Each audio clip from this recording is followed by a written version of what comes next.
मेरे लिए न कोई घृणित है न प्रिय, किंतु जो व्यक्ति भक्ति के साथ मेरी पूजा करते हैं वो मेरे साथ और मेरे भी उनके साथ मैं हूँ। मनुष्य को जीवन की चुनौतियों से भागना नहीं चाहिए और ना ही भाग्य और ईश्वर की इच्छा जैसे बहानों का प्रयोग करना चाहिए। मनुष्य को परिणाम की चिंता किए बिना लोभ लालच बिना एवं निस्वार्थ और निष्पक्ष होकर अपने कर्तव्यों का पालन करना चाहिए। जिस तरह प्रकाश की ज्योति अंधेरे में चमकती है, ठीक उसी प्रकार सत्य भी चमकता है। इसीलिए हमेशा सत्य की राह पर चलना चाहिए।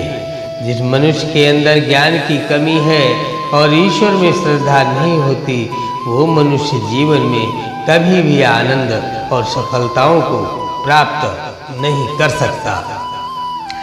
जब जब धरती पर पाप, अहंकार और अधर्म बढ़ेगा तो उसका विनाश कर धर्म की पुनः स्थापना करने हेतु मैं अवश्य अवतार लेता रहूँगा। वह व्यक्ति जो अपनी मृत्यु के समय मुझे याद करते हुए अपना शरीर त्यागता है और मेरे धाम को प्राप्त होता है, इसमें कोई भी संशय नहीं। जन्म लेने वाले के लिए मृत्यु उतनी ही निश्चित है जितना कि मृत होने वाले के लिए जन्म लेना। इसीलिए जो अपरिहार्य है उस पर शोक मत करो। वह जो वास्तविकता में मेरे उत्कृष्ट जन्म और गतिविधियों को समझता है वो शरीर त्यागने के बाद पुनः जन्म नहीं लेता और मेरे धाम को प्राप्त होता है। जो होने वाला है वो होकर ही रहता है और जो नहीं होने वाला वह कभी नहीं होता। ऐसा निश्चय जिनकी बुद्धि में होता है उन्हें चिंता कभी नहीं सताती।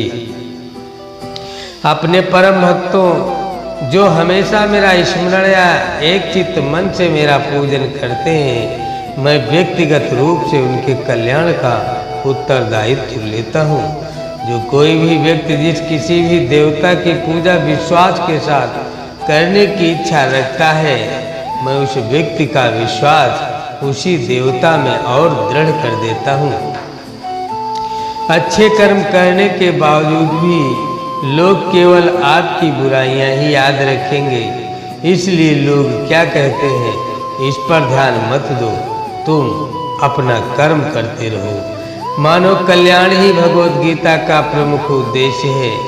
इसीलिए मनुष्य को अपने कर्तव्यों का पालन करते समय मानव कल्याण को प्राथमिकता देना चाहिए। इतिहास कहता है कि कल सुख था, विज्ञान कहता है कि कल सुख होगा, लेकिन धर्म कहता है कि अगर मन सच्चा और दिल अच्छा है तो हर रोज शुभ होगा। क्रोध से भ्रम पैदा होता है, भ्रम से बुद्धि व्यग्र होती है। जब बुद्धि व्यग्र होती है तब नरक नष्ट हो जाता है और तर्क नष्ट होता है, तब व्यक्ति का पतन हो जाता है। अपने आप को ईश्वर के प्रति समर्पित कर दो, यही सबसे बड़ा सहारा है।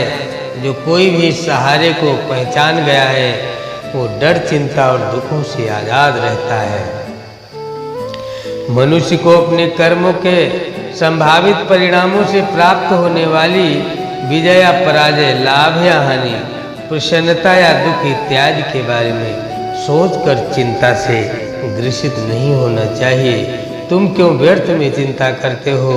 तुम क्यों भयभीत होते हो? कौन तुम्हें मार सकता है? आत्मा न कभी जन्म लेती है और न ही इसे कोई मार सकता है। यही जीवन का अंतिम सत्य है। जिसने मन को जीत लिया है उसने पहले ही परमात्मा को प्राप्त कर लिया है, क्योंकि उसने शांति प्राप्त कर ली है। ऐसे मनुष्य के लिए सुख दुख, सर्दी गर्मी, मान अपमान एक से होते हैं। श्रेष्ठ पुरुष को सदैव अपने पद और गरिमा के अनुरूप कार्य करने चाहिए, क्योंकि श्रेष्ठ पुरुष जैसा व्यवहार करेंगे तो इन्हीं आदर्शों के अनुरूप सामान्य पुरुष भी वैसा ही व्यवहार करेंगे। युक्त हार विहारस्य युक्त चेष्टस्य कर्मसु युक्त शोप्रावबोधस्य योगो भवति दुःखः।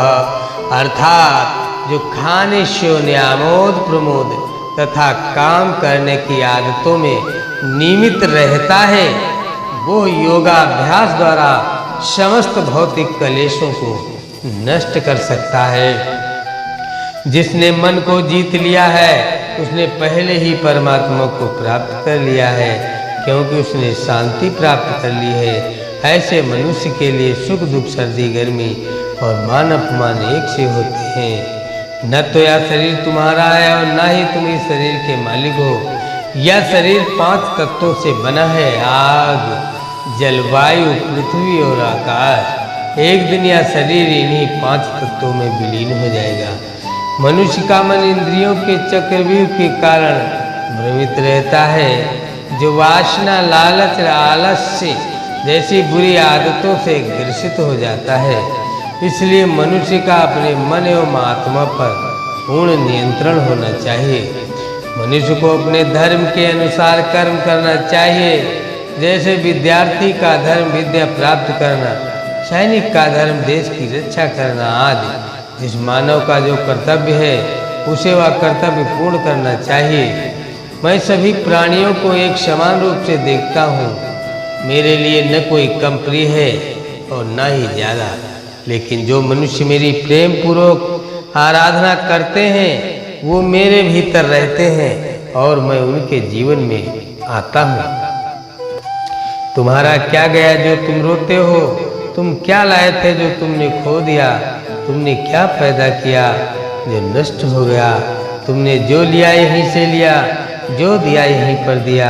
जो आज तुम्हारा है कल किसी और का होगा, क्योंकि परिवर्तन ही संसार का प्राण है। जो मनुष्य जिस प्रकार से ईश्वर का स्मरण करता है उसी के अनुसार ईश्वर उसे फल देते हैं। कंस ने श्री कृष्ण को सदैव मृत्यु के लिए स्मरण किया तो श्री कृष्ण ने भी कंस को मृत्यु प्रदान की। अतः परमात्मा को उसी रूप में स्मरण करना चाहिए जिस रूप में मानव उन्हें पाना चाहता है। असंसंसं महाबाहो मनोदुर्निग्रहाचलम् अभ्यासेन तु कौन्ते वैराग्येण च गृह्यते।